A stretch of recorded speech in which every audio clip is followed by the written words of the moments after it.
What's up? What is up? YouTube, how y'all doing? Breaking news, man. Check this out. Diddy implicated. I can't say that word. Y'all know Uncle Mike ain't that educated. Hey, check it out, man. Implicated. Diddy was implicated for murder for hire. What? Man, get out of here. Hey. I can't believe it. I'll go home. Hey. That just hit me right there, man. That just hit me. He been implicated, Michael. Implicated. How y'all doing, man? Check this out, man. Hey, before we do this, I wanted to bounce on over here to got to be more careful. I thought I had it up already. God dang it. Right here. Do so to say, look, we want you to be there. Dude, this what made me run downstairs, man. I'm getting back on United States time. I'm still on Philippine time. And it ain't too bad. It's 2 o'clock in the morning. 2 o'clock in the morning, that ain't too bad. I slept a little bit. I went to bed too early. I'm lazy, man. Uncle Mike lazy, y'all. Check this out, man. Major P. Diddy update, and it's not good. Don't worry, y'all. They gotta do this. They gotta do this type of stuff, man. So don't worry, okay? Do not worry. Do not worry, okay?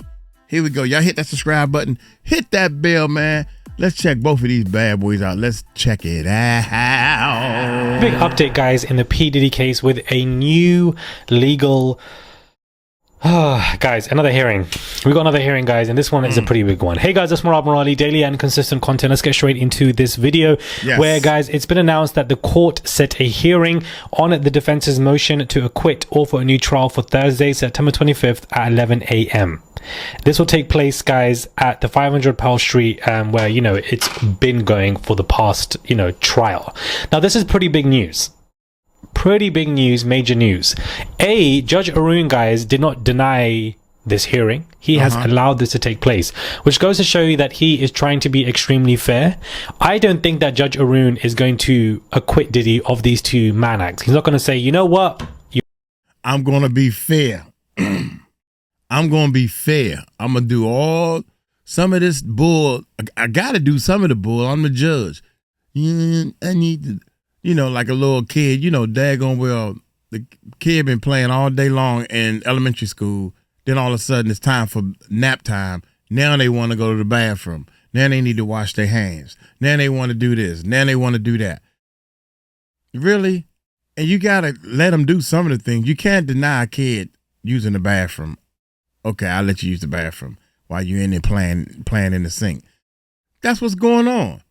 I gotta sit here and allow some of this stuff, even though it's bullshit.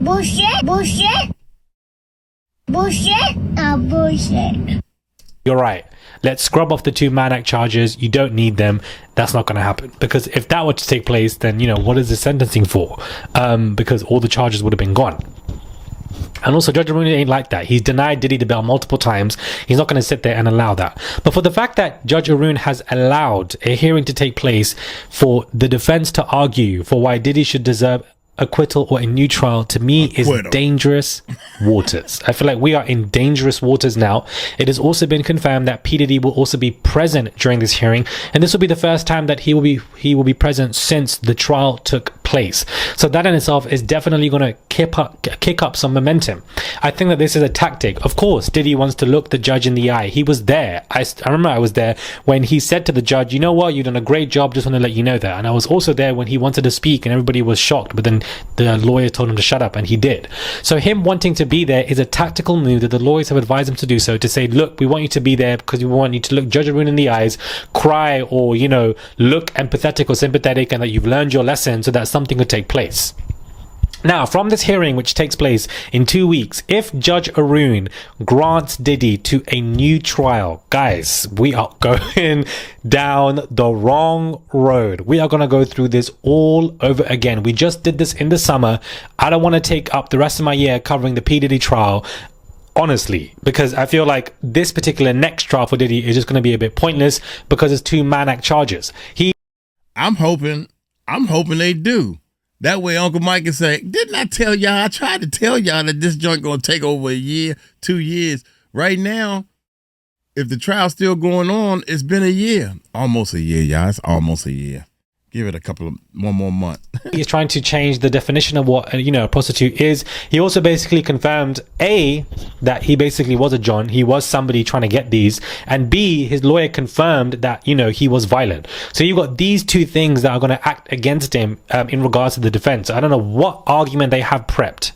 Also, I do believe that the sentencing memo that the defense have to provide and that the prosecution have to provide prior to the sentencing will also be provided a week or so before this hearing on September 25th, which means that memo that they're both gonna, put forward for the sentencing is going to influence this hearing on September 25th. I believe it will, definitely, to an extent. Of course, Judge Arun will, keep it all into good restriction because he's great at what he does. Honestly, he is, outside of the jurors, but I think that this is dangerous waters now. Also, I want to get into the fact that Maureen Comey is no longer part of the prosecution side. As we know, she was fired by Trump, mainly because, her father is James Comey, but that's a whole, different conversation. I think that because Maureen Comey is not present anymore, and I've spoken with others as well, and they also can see this, the prosecution could be slightly weaker, slightly more subdued, slightly more vulnerable, and the defense are going to use this to hone in on them. 110% they're going to mention that Maureen Comey is not here anymore. Mark Agnifilo and Maureen Comey are not enemies outside the courthouse, but when they're in that courthouse, everything out the damn window. Everyone's an enemy of anybody. Guys, I don't want Diddy to be granted this new trial. Hopefully, the ideal outcome that I would want is that Judge Arun denies Diddy from a new trial or acquittal. But at the end of the day, Diddy is entitled, or his lawyers are entitled for him to fight for whatever he wants to fight for. So this is what he's fighting for now. And for the fact that Judge Arun has granted this and not immediately denied him and shushed him away, he has granted this hearing, to me is dangerous waters. I don't know why. I feel like this is different to a bail. This is very different to the bail hearings that Judge Arun granted. I don't think you can compare, Judge Arun denied the bails before, this is going to be okay. I don't think that you can compare the two because this is very different because the trial's been done and finished now. Certain charges have been acquitted. The biggest enemies are that Mark Agnifilo said that his client is violent, and for the fact that Diddy admits that he basically was this kind of John and that he wants to change the definition of prostitution, basically saying that he was doing XYZ. That, I feel like, are the 2 biggest things that they have to argue. And I don't know which way this is going to go. The October 3rd sentencing and this September 25th hearing is all happening roughly within a week. September 25th is Thursday, October 3rd is Friday. Yeah, it's all happening, guys, within a week and 1 day. So this is going to be a pretty big week for P. Diddy to find out what's going to happen. I don't think that the motion and attention and media press are going to be as big as it was on verdict day. I feel like verdict day was peak when all media press were there. I don't think most are going to be there. I think it is a natural process for lawyers to fight for their clients and ask for a new trial. That is a natural process that a lot of people have done for their clients, and most, if not all, have had it all denied. So this could just be a natural process, a regulation that Diddy's trying to fight, and it's going to be denied, just like his bails were. But you never know with this case, guys, because the jurors came out smiling and were given interviews, and that was the last thing that I expected, considering that they were a mixed jury verdict. And Diddy himself was basically talking about how prejudice has slipped into the jurors because there was a mixed verdict, trying to use the jurors against themselves when the jurors were the ones that were acquitted him of, this most serious charges. So all of these jurors coming out smiling, apparently prejudice has slipped over. and has slipped in. And those are the reasons for why he's fighting for this new trial. So this is going to be an intense hearing, which takes place at 11 a.m. on September 25th. We're going to see what the defense are going to say. I feel like with Maureen Comey not there, they're just going to see him psychologically weaker than the defense with, Diddy's army of lawyers, especially Mark Agnifilo, who can work a crowd well, but the crowd is not there anymore. The jurors have done their job, and so it's just going to be against Judge Arun. And Judge Arun, guys, is not going to let Diddy slip away from his fingers. I don't think he will. No. If it's going to be a new trial, guys, I guess it's going to be a new trial. If it's going to be a new trial, guys, then we have to go through this all over again. And if that does happen, hopefully all of this wraps up before Luigi Mangione, because that case is starting in January, February, and that is going to be a lot more bigger than P. Diddy, in my opinion, because of the media circus around him and the fact that, murder within itself is basically being not normalized, but this is a murder where people are supportive of to some kind of level of extent because of healthcare issues. So that in itself is just a big turning point, a big conversation starter. So that is a big case, guys, that I feel like we are going to get into when it takes place in January, February, and just basically see where that goes. So pretty big news in regards to this hearing. I wanted to break it all down with all my points in terms of what the lawyers can argue for and against, Maureen Comey no longer being there, Judge Arun granting this hearing, what's going to happen next, P. Diddy also being present, a lot of different things that I wanted to outline. Let me know your thoughts, guys, when it comes to this video. Do subscribe to the channel, comment down below, give this video a thumbs up. I would appreciate it. It's just one click to subscribe. It really goes a long way, guys. I would really appreciate it. Join Murad Nation. Man, dude, don't worry, y'all. I'm trying to tell y'all, don't worry. I feel as though, again, the judge have to be, look, man, I have been fair to you guys all the way through this trial. You asked for another trial with no jury. It's just going to be the judge there. He already denied. Come on, man. What you think he going to do? Change his mind? Unless they come in with some hellified brand new evidence, I don't care who on the Fed side is not there. I don't care. Bullshit or bullshit? That's bull. It's all bull, man. So what they doing is, they just trying to actually throw mud at the wall to see if anything will stick, man. And you know the judge got to know about this. Diddy is implicated, there I go again, for murder for hire reports. Hey, we have big ticket channel, man. Man, I'm trying to tell y'all, man, I can't, dude. I would never even if somebody would have told me like 15 years ago, Diddy gonna be in jail, young. I wouldn't even believed it, man. I can't believe Diddy locked in a cell, tunnels under his house, and he can't make bail. He can't make bail. Diddy cannot make bail, y'all. That have to mean something more than what you think it means. They got some shit on this man. Nah, dog, you ain't getting out, because we know that you know all the stuff. We know that you know that we know all the stuff you did, and you know what you did. You're going to get in a box and get on some type of freight airline and do a Tupac. They saying they think Tupac's still alive, man. Hit that subscribe button, hit that bell, baby. Hit that subscribe button, hit that bell.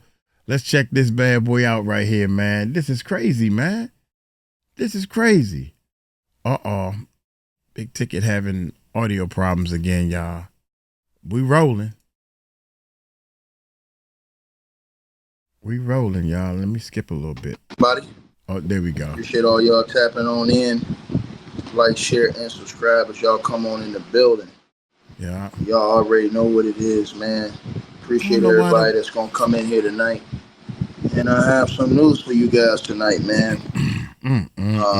As everybody comes in here again, y'all share the video, like the video. I can't believe. Appreciate everybody that's going to tap on in. And let's get right to the funk, man. As Sean P. Diddy Combs, according to reports,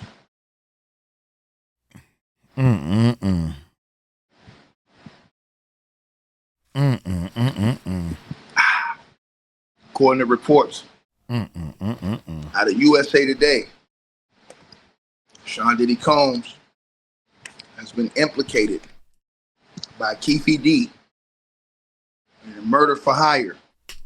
Damn. None other than the late, great Tupac Shakur. You know what, man? God dog it. I was hoping he would. I didn't even think about that. I'm thinking it's going to be something completely different. Keffe, oh my God. As soon as he said Keffe D name, I'm ready to go back upstairs, man. That man is God. Lord, let's pray, man. I can't believe. Here we go, y'all.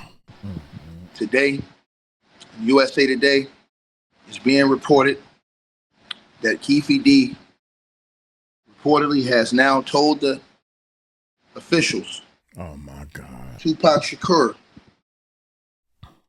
had a hit on him placed by Sean Diddy Combs for $1 million.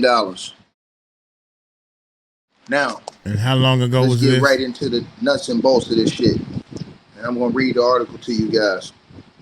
According to reports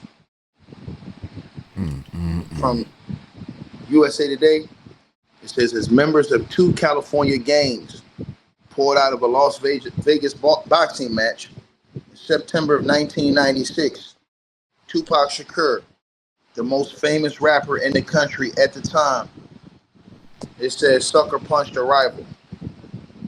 The man hit the ground and the mob attacked.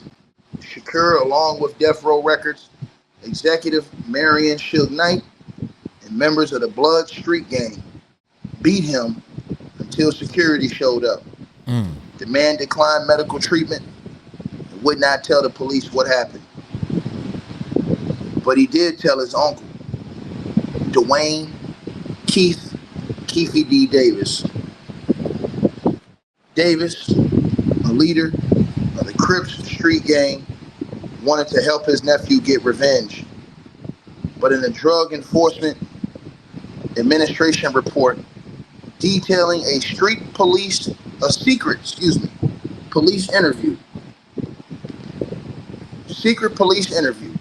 obtained by USA Today and filed in court earlier this year, Dwayne Keffe D. Davis said he had another reason to go after Tupac Shakur and Marion Suge Knight. He claimed Sean P. Diddy Combs placed a $1 million bounty on both Tupac Shakur and Suge Knight.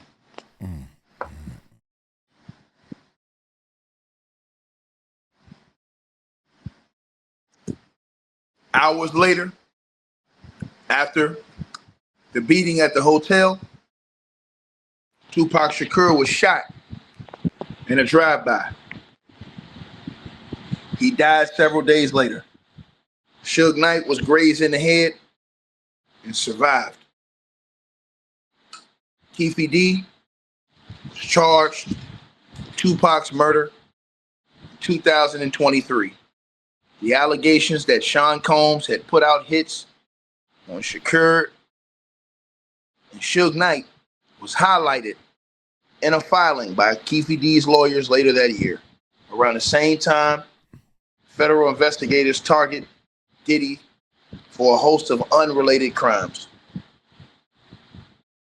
Two more accusations that Sean Diddy Combs was involved in Tupac Shakur's death have surfaced, and records filed as a part of a spate of separate civil suits against Sean Diddy Combs, that he bragged about ordering the hit on Tupac Shakur, and that he may have paid for the rented Cadillac used in the drive-by shooting Tupac Shakur.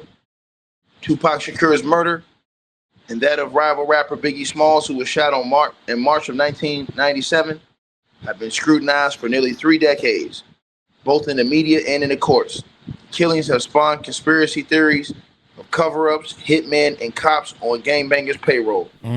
USA Today's review of the previously secret law enforcement and grand jury files, along with court records in civil cases against Sean Diddy Combs, provide a new insight into Sean Diddy Combs' suspected involvement in the murder for hire and the violent hip-hop rivalry that preceded it. Sean Combs has not yet been charged in connection with the murder of Tupac Shakur and has repeatedly denied that he was even involved. A spokesperson for the Las Vegas Metropolitan Police Department told USA Today that as of this moment, Sean Combs has not been a suspect in Tupac Shakur's murder. In an unrelated federal case, Diddy recently stood trials on charges of racketeering, sex trafficking, and transportation to engage in prostitution. In early July, the jury convicted him of 2 prostitution charges but acquitted him of the more serious racketeering and sex trafficking counts. His sentencing is set for October. Diddy's attorneys have pushed back against allegations of wrongdoing, which have swirled around him since the federal investigation began. They have filed defamation suits against his accusers in the media, claiming and one that all the pretense of objectivity has been abandoned, as a global audience feasts on an all-you-can-eat buffet of what Diddy says is wild lies and conspiracy theories. In a statement to USA Today, one of Diddy's attorneys, Erica Wolf, said that the jury's not guilty verdicts undermine the validity of the civil claims. Mr. Combs' acquittal on the trafficking and RICO charges prove what we've been saying about the civil cases since day one. She said they were all fabricated attempts to extort Diddy windfall of payments from an innocent man. Murders of Tupac Shakur, the notorious B.I.G., whose real name was Christopher Wallace, and who performed under the moniker the Notorious B.I.G., largely defined the 90s hip-hop and roiled the music industry. Shakur and Small were amongst the most influential artists to top mainstream music charts, rapping about growing up poor and black-ridden neighborhoods. At the time of his death, Tupac Shakur was signed to West Coast record label Death Row, run by Suge Knight and reportedly affiliated with the Street Bloods gang. Biggie Smalls had a contract with Combs Bad Boy Records based on the East Coast and allegedly connected with the rival Crips gang. Both murders went unsolved for decades. No one has ever been charged with Biggie Smalls' homicide, and the man that widely believed to have killed him has since died. Prosecutors in Clark County, Nevada have described Keffe D. Davis, who is charged with killing Tupac Shakur, as the man who called the shots for the Southside Crips Street gang in Compton, California. They say although Keffe didn't pull the trigger, he is responsible because one of his underlings did so at his command. Keffe D has pled not guilty and is awaiting trial. And as part of his defense, his lawyer filed records detailing interviews he did with law enforcement officers in 2008, 2009. The defense filings say the murder charge should be thrown out because Keffe D was granted immunity in exchange for telling investigators what he knew about Tupac Shakur's murder. Those documents, along with transcripts of testimony before the grand jury that indicted Keffe D, reviewed by USA Today and made public by the courts after his arrest, detail the circumstances surrounding the murder and the allegations that Diddy was involved. Keffe D's book, Compton Street Legend, a civil suit filed in 2003 by a former Bad Boy president, makes similar claims. According to those sources, here's how the dispute that led to Tupac's death unfolded. In 1994, Tupac Shakur was on trial in New York on charges of first-degree sexual abuse. He was not in custody and needed money, so he agreed to record a guest track for the artist Little Sean. When Shakur arrived at Manhattan's Quad recording studios for this session, 3 men shot him 5 times in an attempted robbery. Diddy and Biggie were upstairs at the time. Tupac later claimed that they were acting strangely. The relationship further deteriorated after Tupac's trial ended with a guilty verdict and a prison sentence. Tupac Shakur, who had gotten an advance from Interscope Records, needed more money, but Interscope refused to give him any. Seeing an opening, Suge Knight negotiated with Interscope's president to take over Tupac's contract and bring him to death row. According to a grand jury testimony from Reggie Wright Jr., a former cop who worked security for Suge Knight, after the deal was done, Suge Knight put up a bond for more than $1 million so Shakur, who could have been convicted by a jury, despite claims of innocence, could be released while he was appealing his pending. His appeal was pending. At the 1995 Source Awards, Suge Knight touted Tupac Shakur's move to death row and insulted Diddy, who performed alongside Bad Boy artists. Any artists out there that want to be an artist and want to stay a star and don't want to have to worry about the executive producer trying to be all in the videos, all on the records, dancing, come to death row, Suge Knight said. The remark was tantamount to one gang leader threatening another's territory, said Greg Kading, a retired Los Angeles detective who investigated Small's case after it went cold. Consider the egos of Diddy believing that New York was his stomping ground, his backyard. Then you got Suge Knight coming over and saying, I'm going to take your artist, Greg Kading said. And at an after party, the two men had a heated exchange. Wright told the grand jury. I was there, standing right there, Reggie Wright testified. And Combs approached Knight like, hey, what's going on? Why you dissing me in front of everybody like that? In September of 95, Suge Knight's friend, Jai Hassan Jamal Big J Robles was shot to death outside a party in Atlanta, attended by both Knight's crew and Diddy's.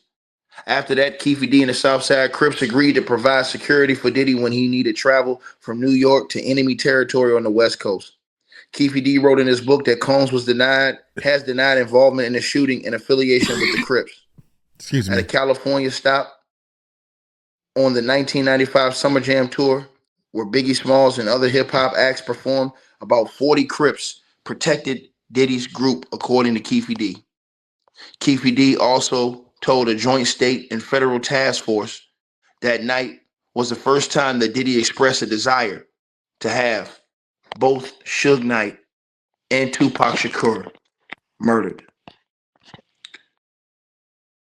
Diddy said something along the lines of, Keffe D told the authorities, the federal task force, he would give anything for those dudes' heads, according to the DEA report, summarizing the 2008 task force interview which Greg Kading attended.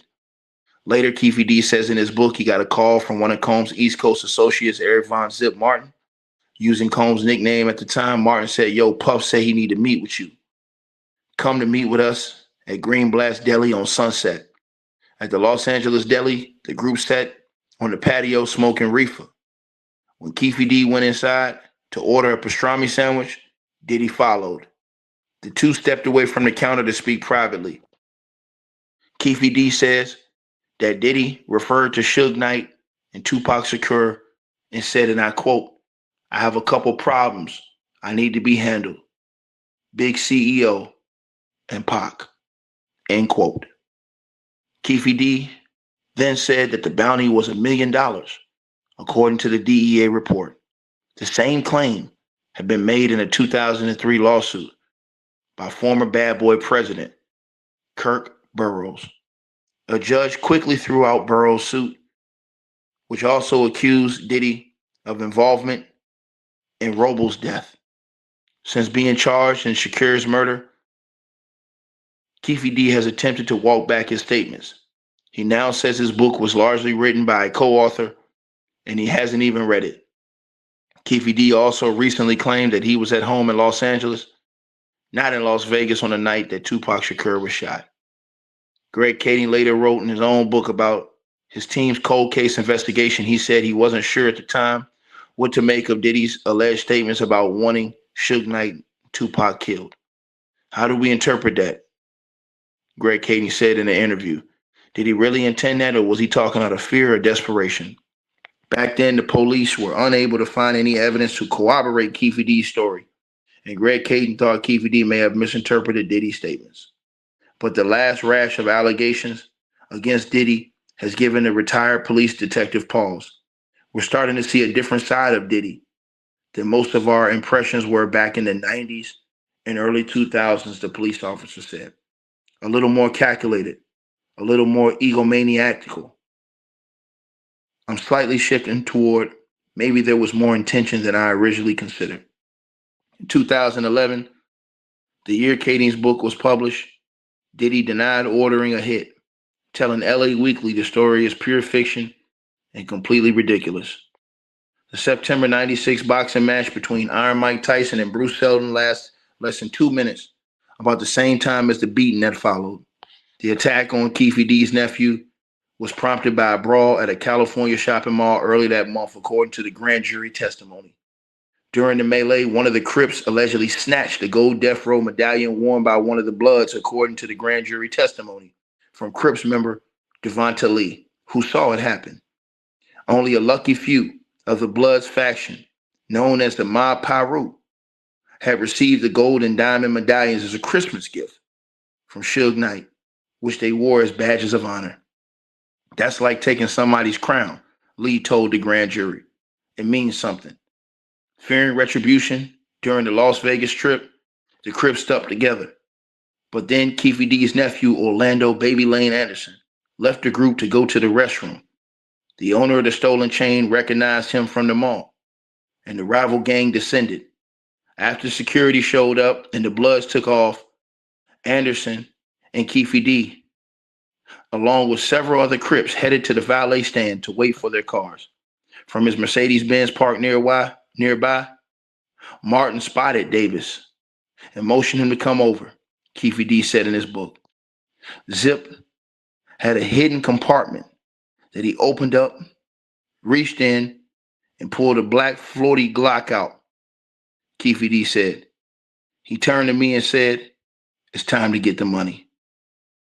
Keffe D wrote that he tucked the gun in his waistband, planning to use it only if his attempt at diplomacy failed with Suge Knight, which he had played Pop Warner football with as a kid. 3 carloads of Crips headed for Club 66 Deuce. Suge Knight managed the club. The numbers and the name translated to MOB, members of Bloods, on a telephone keypad. And Suge Knight was scheduled to perform there later that night.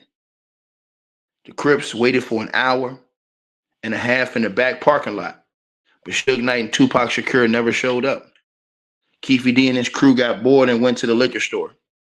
There, Davis jumped out of the van he had been riding in and hopped in the front passenger seat of the white rented Cadillac. As they drove back towards the hotel where they planned the party, they heard a group of women yelling, "Tupac, Tupac, we love you, Tupac." The rapper leaned out in the front passenger window of a black BMW to talk to him. And Keffe D crew saw an opportunity, according to what he said. The Cadillac's driver made a U-turn and pulled up beside the BMW driven by Suge Knight. Crips members Lee told the grand jury that Keffe D tossed the gun to Orlando Anderson, who should have been the shooter under the gang code since he was the victim of the beating, but he would have had to lean over DeAndre Big Dre Smith sitting next to him to get a clear shot. So they're alleging that Keffe D says the person that shot Tupac Shakur was not Orlando Anderson. They're alleging that Keffe D has stated that the person that shot Tupac Shakur was DeAndre Big Dre Smith. In one of his interviews with the police, though, Keffe D says, nah, Orlando was the shooter. The group ditched the Cadillac because they knew the police would be looking for it. The night of the shooting, the gun was placed on one of the tires of the Cadillac, he wrote.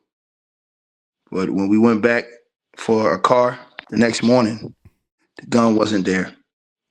As for the car, the gang had cleaned it and painted it before returning it to the rental company, Keffe D wrote. 3 days after returning to Los Angeles, Keffe D met with Zip Martin, Diddy's East Coast associate. Zip's phone rang and Keffe D claimed he could hear Diddy's voice asking, "Was that us?" Told that it was. Keffe D later told police Diddy was thrilled. About 6 months later, on March the 9th, 1997, rapper Christopher Wallace, a notorious B.I.G., was shot while stopped at a red light in Los Angeles where he and Diddy had just left a party in separate cars. Greg Caden, the retired police detective who worked on the task force that investigated Biggie's murder, years later wrote in a book that he believed Suge Knight hired a man to kill Biggie Smalls in retaliation for Tupac's death. Suge Knight has denied that. No charges were ever issued, and Caden was removed from the task force after becoming the subject of an internal investigation in an unrelated case for which he ultimately was exonerated. Later that year, Diddy's tribute to his fallen friend, I'll Be Missing You, skyrocketed to stardom. Police had received information that the Cadillac used in Shakur's shooting was rented by an associate of his driver, Terrence Bubble Up Brown, in Compton, California. But during the 2023 grand jury proceeding in Nevada, retired Las Vegas homicide detective Clifford Mogg said he could not verify that.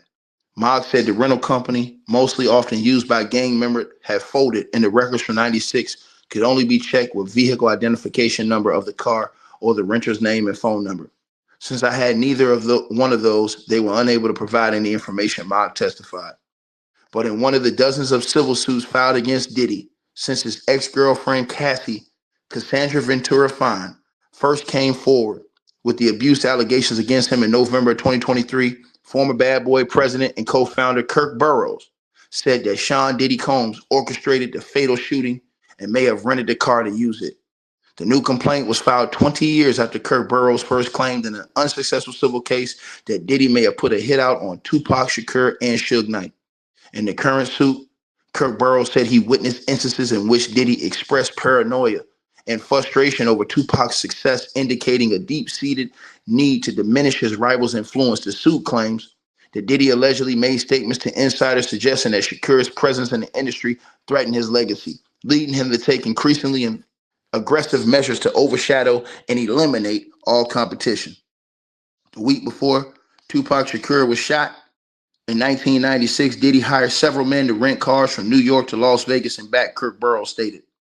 The plaintiff questions the logic of this decision, as it would have been more cost-effective and efficient for these individuals to fly, according to Kirk Burroughs' lawsuit, which was filed March 25th in New York.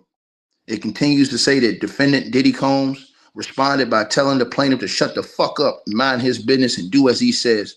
The plaintiff then says he proceeded to order the rental vehicles and paid each individual $150 per diem a day. The plaintiff also was directed to pay the driver's hotel stay. According to the suit, the men were not Bad Boy employees, yet Diddy instructed Burroughs to pay and requested reimbursement from his parent company, Arista Records. The company ultimately paid Diddy $30,000 to $50,000 to cover the costs. As of September the 2nd, Diddy's legal team had not been formally served and had not filed an answer to it. In a statement to USA Today, Diddy's attorneys have denied these allegations now and criticized Kirk Burroughs and Tyrone Blackburn, the lawyer, who have also sued Diddy's mother, Janice Combs. This latest lawsuit is another frivolous attempt to relitigate claims that have already been repeatedly thrown out of the court system over the last 30 years. The statement says, despite repeated dismissals, Kirk Burroughs and Tyrone Blackburn are intent on wasting the court's time and resources by refiling dismissed claims and now dragging Diddy's 80-year-old mother into this. Kirk Burroughs' civil suit is the only one that mentions a possible connection between Diddy and the murder of Tupac Shakur. A lawsuit in February 2025 by a male escort by the name of Steve Otis claimed that Sean Diddy Combs bragged about his connection to Tupac's killing and used it as a threat. The sex worker Otis claimed that he would travel from his home in Florida to New York for sexual encounters with Diddy's and his partners at the hotel. Such encounters were described as Combs' criminal trial as freak-offs, king nights, and hotel nights. One of them occurred at the now-closed Intercontinental, where security video captured Diddy kicking and punching Cassie Ventura. Diddy and Otis drink from a water bottle, and Combs rubbed baby oil all over Otis's body, both of which made Otis feel like he had been drugged and not in complete control of his body. After an elaborate sexual performance with the woman, Otis claims he told Diddy he wasn't feeling well and wanted to leave. Diddy refused to let him go and forcefully, anally R-worded him. Afterwards, he says that Diddy made a threat. You better not say a word to anybody about this. Did you hear me? I'm not fucking playing with you. If I can get Pac hit, what the fuck do you think I can do to you? Diddy's attorneys told USA those claims are false. They have filed motions to dismiss the case, arguing the statute of limitations has expired, and there are no facts to support this man's allegations. In another lawsuit, a woman by the name of Ashley Parham has claimed that Diddy and others violently gang R-worded her at an apartment in Orinda, California, after he overheard her accuse Diddy of killing Tupac Shakur in a FaceTime call with his friend. Defendant Diddy heard the plaintiff's statement and made a remark that the plaintiff would pay for her statement regarding Tupac and overall dismissal of defendant Diddy. The suit said investigators at the Contra Costa Sheriff's Department deemed her report unfounded. Diddy's attorneys had not been formally served with her suit and have not filed an answer in court as of September the 2nd. In a statement to USA Today, they rejected her allegations and said that Diddy was nowhere near Orinda at the time. This new complaint brought by an attorney that's already been sued for defaming Diddy demonstrates the depraved lengths plaintiffs will gather or travel to garner headlines in pursuit of a payday, the statement says. Diddy looks forward to having his day in court where these lies and the perverse motives of those who told them will be revealed. The rap rivalry between the East Coast and West Coast is long over by all accounts. Diddy and Bad Boy won. Death Row Records filed for bankruptcy in 2006 and was largely doormat for more than 15 years. In 2022, Snoop Dogg, one of his most prominent early artists, brought the rights to most of his catalog, not including several albums by Tupac and Dr. Dre. The company's website lists 6 artists besides Snoop. Suge Knight lost his shares in the company under bankruptcy at one point, claimed to have only $11 in the bank. He's serving a 28-year prison term after pleading no contest to voluntary manslaughter in connection with a hit and run in 2015 that killed one man and injured another. Meanwhile, Bad Boys Records, which is just one part of Diddy's business empire, has sold more than 500 million records in recent years. Bad Boys signed rapper French Montana, R&B singer Janelle Monáe, and pop punk rapper Machine Gun Kelly. According to estimates, Diddy's net worth has declined from $1 billion all the way down to $400 million since his legal trouble began. The jury's verdict of not guilty on racketeering charges mean the government can't seize his assets, and it spared him a possible penalty of life in prison. Instead, Combs faces 20 years when he is sentenced on October the 3rd under federal sentencing guidelines. As for Davis, his trial is scheduled for February of 2026. He is the only living person who allegedly heard Diddy offer $1 million to murder Suge Knight and Tupac Shakur. His testimony alone may never be enough to bring charges against Diddy, and there is no other evidence tying him to a murder for hire. Of the 4 men in the Cadillac that day, Keffe D is the only one that's still alive, according to this report. So basically, they're saying that they have proof now that Keffe D told the federal authorities that Tupac Shakur ordered the murders of not only Sean Diddy Combs not only ordered the murder of Tupac, but he ordered the murder of Suge Knight as well.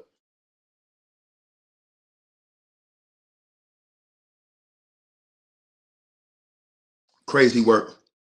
Also, Diddy has denied it, but Kirk Burrows has basically,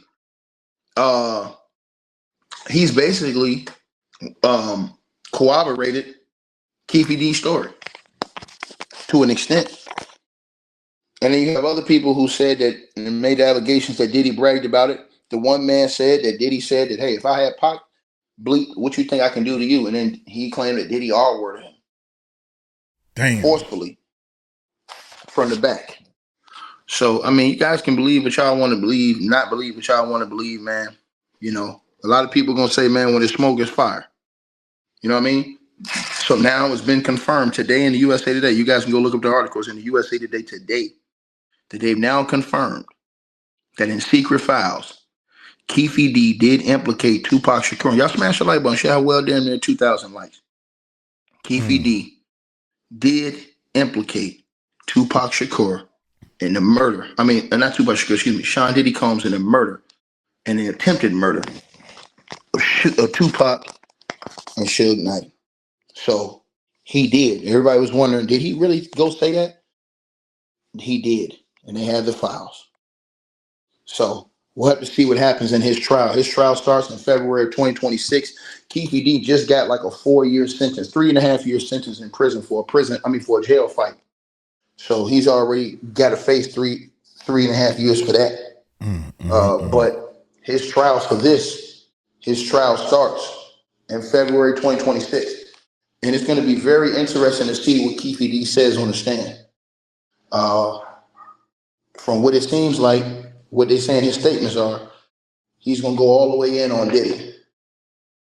That's what it seems like from his statements. He gonna basically put the whole meal on Diddy and say that Diddy ordered the hit, because that's what he told the federal authorities. It's right there in the USA Today. You guys let me know what y'all think, man. And subscribe, man. Do y'all believe? Do y'all not? You know what I'm saying? Do y'all believe this? Do y'all not? Keffe D also said that somebody was sent to start a fight with him. And so he said that was a setup. He said that was set up, like somebody was sent like to start beef with him, to start that fight with him. And that's the reason why he got into that jail fight. He said he was just defending himself, but somebody sent somebody at him. So that's why he's 60 years old and was scrapping in that joint, fighting for his life, I guess. Damn, man. That's what he said. So y'all let me know what y'all think, man. It's official, man. They said Keffe D told the feds, man. They said they got the paperwork, man. He told the feds that Diddy ordered the hit. So I don't know if they're going to go pull up Kirk Burrows now, talk to Kirk Burrows after these statements have been revealed. I don't know what they're going to do. You know what I'm saying? You guys got to remember, Keffe D's defense is going to be crazy in court. His defense is going to be crazy. And let me say this to y'all, why his defense is going to be crazy. Because his legal team can call witnesses to the stand. His legal team can call their own witnesses. They can subpoena people to come to court. They can subpoena Diddy. This is the part people don't understand. Keffe D's legal team, that now that they said he's made these statements to the authorities, this shows you his strategy. It shows y'all his strategy now. So he's probably going to have these people subpoenaed. He's probably going to have Kirk Burrows subpoenaed. Kirk Burrows is probably going to have to testify. He's probably going to have Diddy subpoenaed, whether Diddy's locked up in prison, which he probably will be or not. He's going to have Diddy subpoenaed. His legal team is going to have a lot of these people subpoenaed. Probably going to have that guy who made those claims that Diddy admitted to, having Pac alive. In that probably going to have him come. So this is going to be one of those situations, man, where, do they believe all the people that come forward or he might have come forward? Because that's Keffe D's only out. That's his only way, is to say that Diddy ordered the hit and y'all can't put me there. But I don't even know if they're still going to get him off. That might get him less time if they can prove it. But like I said, man, and by the way, Keffe D got new lawyers. He got new lawyers, Keffe D. So Keffe D got rid of the lawyers he had. He got new lawyers now.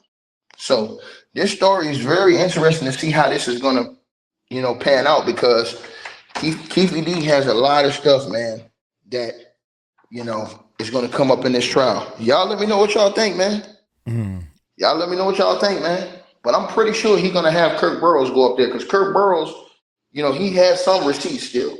He has things that he said that he kept from that time. That Diddy, he has out.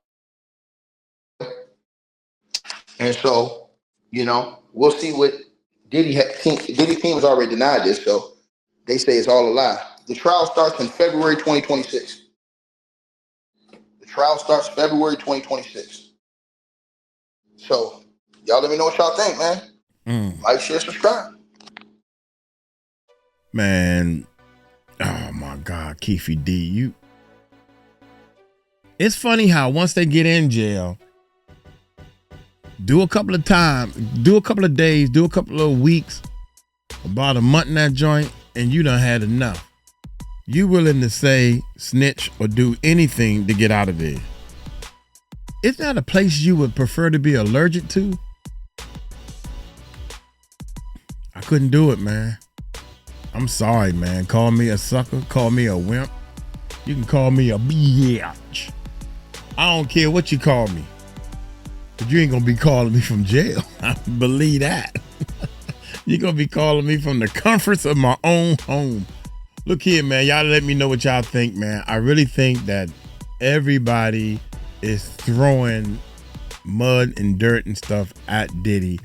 In my world, because so many people are saying these things, and you can go to court on all this stuff, and some of it sound true. I definitely want to know what that girl. I got to find her name out, man. It's something about her overall perception. Let me know that she's telling the truth, just like Cassie was, man. She reminded me of Kim Porter. This girl, even when she goes see her lawyer, she is crying. She is hurt. She pissed off that somebody argued her. She seemed like the type of person, real talk. This don't supposed to happen to me. Nah, you ain't gonna do this to me. Not me. No, I ain't done nothing to you to make. It was her boyfriend that used to work for Bad Boy, and Diddy argued her, and I think that's the one that used the bathroom, and Diddy just wiped it off and kept on going. Something like that, man. This is terrible. So, you know what? I really, really hope, and I hope that this is what I want to happen. I hope that Diddy, the judge, grant Diddy another case. I hope, okay, you know what? I'm going to be 100% fair. Y'all want another case? Y'all want to restart the case? Fine. We'll restart the case. And found guilty on both counts again. Just to prolong this stuff, man. This is crazy, man. Now, y'all let me know what y'all think in the comments, man. I'm going to be living in the comments, baby. Love the comment section. Y'all take it light, take it slow. Tell them Uncle Mike told you so. Peace out.